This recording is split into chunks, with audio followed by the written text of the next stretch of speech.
visit was intended to achieve many objectives. One, I'm still learning what really Teso is like and what Teso is about. So this was another opportunity to get into the different parts of Teso. And that's why you see our activities were taken deep in villages, not just going to the sub-county or the county or district and you think everything is done. We want to know what is happening with our people, their lives, their economic welfare, and so that we can plan better for them. That one, I think, was achieved. I was able to visit areas, you were there with me, where they were saying the only people they had ever seen as leaders were their leaders, but they had never seen leaders in other capacities.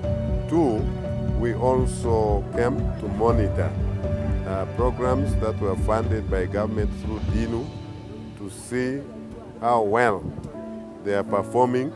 And in most of them, we found that the performance is at 95% and above. The few problems that we encountered are problems that can be rectified, like in every contract. Third, our Ministry of Teso Affairs, actually the affirmative action ministries, have had programs, long-running programs of giving money to parishes, either for micro projects or for parish community associations. For micro projects, those ones come to groups which are running projects, they get the money, they support themselves, it is a grant. Then for parish community associations, we give 30 million to a parish, and after a period of time, you pay it back. It is hoped that that money will grow.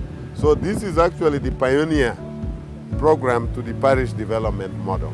That is how the parish development model is supposed to work. And again, in many places, we found that the money that we gave has been put to use. Of course, you're never going to score 100%. But overall, I'm satisfied with what I've seen over the past few days. And I believe that the time I have spent in Teso was time well spent. Nutrition starts with knowledge. You may have food, but you don't have the knowledge of balancing it. But our communities, what we have seen is that they have the knowledge, but in many cases they don't have the actual food. So we support them with the training and availability of those inputs, which you will see. High-value nutritious crops, high-value nutritious chicken, broiler chicken, improved goats here and there. So we constitute nutrition in terms of availability of food. Our program has helped us improving the lives of the community by enabling them and teaching them to form up groups. From groups, they are able to come and borrow money. You go and buy soap, but you pay it back, or you pay your child's school fees. Or when you fall sick, you come and borrow money from a group. You go and seek for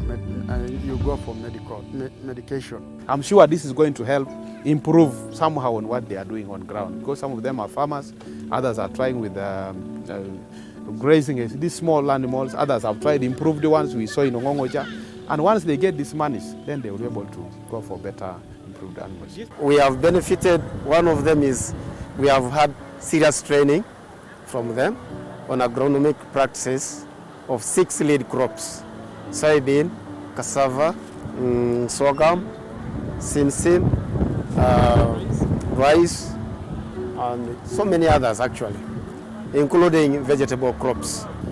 We've also had assistance from them in form of seed.